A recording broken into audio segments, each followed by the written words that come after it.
नमस्कार दोस्तों, स्वागत है आपका मेरे चैनल भक्ति की शक्ति में।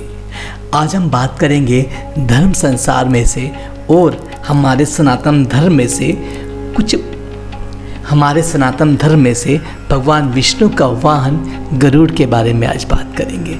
जी हाँ, आप इस बात को तो बखूबी जानते होंगे कि भगवान विष्णु का वाहन गरुड़ था, लेकिन ये कौन था और क्या है इनके पीछे की कहानी, इसके बारे में बहुत ही कम लोग जानते हैं। तो चलिए आज बात कर लेते हैं भगवान विष्णु के वाहन गरुड़ की।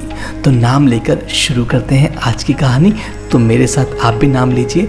जय श्री राम, जय श्री राम, जय श्री राम। ऋषि कश्यप की दो पत्नियां थीं। एक का नाम विंता तो दूसरी का नाम कद्रू था। एक बार ऋषि कश्यप ने पुत्रों की प्राप्ति की इच्छा हुई और उनकी पत्नी कद्रू से पूछा कि तुम्हें कितने पुत्र चाहिए। तब कद्रू ने कहा, मुझे बहुत सारे पुत्र चाहिए और उससे मैं मेरे सारे कार्य सिद्ध करवा सकूं। फिर ऋषि कश्यप ने विंता से पूछा कि तुम्हें कितने पुत्र चाहिए। तब विंता ने कहा, मुझे केवल 2 पुत्र चाहिए जो कद्रू के सभी पुत्रों से अधिक शक्तिशाली और बलवान हों। तब ऋषि कश्यप ने दोनों पत्नियों की इच्छा का मान रखते हुए यज्ञ करने चले गए। यज्ञ समाप्त होने के बाद कद्रू को 1000 पुत्रों की प्राप्ति हुई। उन्हें 1000 अंडे प्राप्त हुए। कद्रू ने सारे अंडों को गर्म पानी में रखकर उनका पालन पोषण करने लगी। दूसरी ओर विंता को 2 अंडे मिले। फिर कश्यप ऋषि ने विंता को कहा, यह दोनों अंडज को संभाल कर रखना और कुछ भी हो जाए अपना धैर्य नहीं खोना। ऐसा कहकर ऋषि कश्यप तपस्या करने चले गए। फिर कद्रू के सारे अंडों में से एक एक कर 1000 सर्प के समान पुत्र बाहर आने लगे। वह नित्य उनके साथ खेलती रहती और वह बहुत खुश थी। यह देखकर विंता को अच्छा नहीं लगता क्योंकि उसके पुत्र अभी भी अंडों से नहीं निकले थे। तब अक्सर कद्रू विंता को चिढ़ाती रहती और विंता को बड़ा गुस्सा आता, पर वह क्या करती। एक बार विंता का क्रोध काफ़ी बढ़ गया और एक अंडा उठाकर जमीन पर फेंक दिया, यह देखने के लिए अंदर कुछ है भी या नहीं।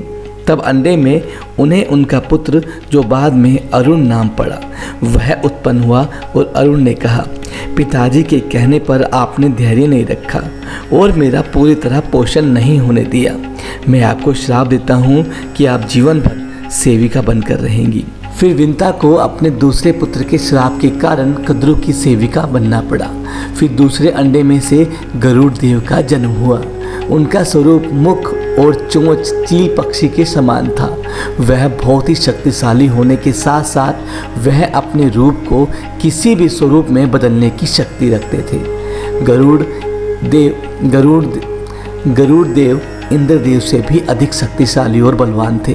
पक्षियों में गरुड़ को सबसे तेज और बुद्धिमान बताया गया है। वह भगवान विष्णु जी के वाहन भी हैं। तो ये तो हमने बात कर ली है भगवान गरुड़ देव के जन्म के बारे में। अब हम बात करते हैं कि कैसे बने गरुड़ भगवान श्री हरि के वाहन। कहानी थोड़ी छोटी है, कहानी छोटी सी है, आपको जल्दी से बता देता हूँ। यह बात तो सब जानते हैं कि भगवान विष्णु का वाहन गरुड़ है, लेकिन क्या किसी को ये बात मालूम है कि कैसे गरुड़ भगवान के वाहन बने? अगर आप नहीं जानते तो चलिए इस वीडियो में ये भी बता देते हैं। महाभारत के आदि पर्व में कहा गया है कि जब गरुड़ अमृत लेकर आकाश में उड़े जा रहे थे, तब उन्हें भगवान विष्णु का साक्षात्कार हुआ। भगवान ने उन्हें वर देने की इच्छा प्रकट की, जिसके बाद गरुड़ ने वर मांगा कि वह सदैव उनकी ध्वजा में उपस्थित रह सके, साथ ही बिना अमृत को पिए ही अजर और अमर हो जाए। गरुड़ की बात सुनकर भगवान ने उन्हें वर दे भी दिया। तब गरुड़ ने भगवान विष्णु से कहा कि मैं भी आपको एक वर देना चाहता हूँ। इस पर भगवान ने उसे अपना वाहन होने का वर मांगा। कहते हैं तब से गरुड़ भगवान विष्णु के वाहन हो गए। शास्त्रों की बात की जाए तो शास्त्रों में वाहन का अर्थ ढोने वाला बताया गया है, तो वहीं वेदों को परमात्मा का वहन करने वाला कहा गया है। इसलिए तीनों वेद के वाहन गरुड़ ही हैं। इसके अलावा भागवत पुराण में कहा गया है कि सामदेव के वृहद और अथांतर नामक भाग गरुड़ के पंख हैं और उड़ते समय उनमें साम ध्वनि निकलती है, इसलिए गरुड़ को सर्वोदयमय विग्रह कहा गया है।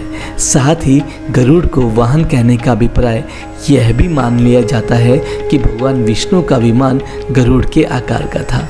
विमान पर लहराती ध्वजा पर तो गरुड़ का अंकित होना माना ही गया है।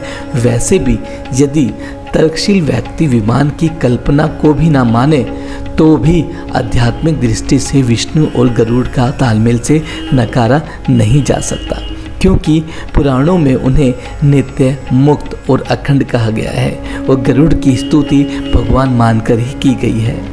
तो ये थी गरुड़ देव की कहानी। ऐसे ही धर्म और कर्म की कहानियाँ सुनने के लिए आप मेरे चैनल पर हमेशा बने रहें।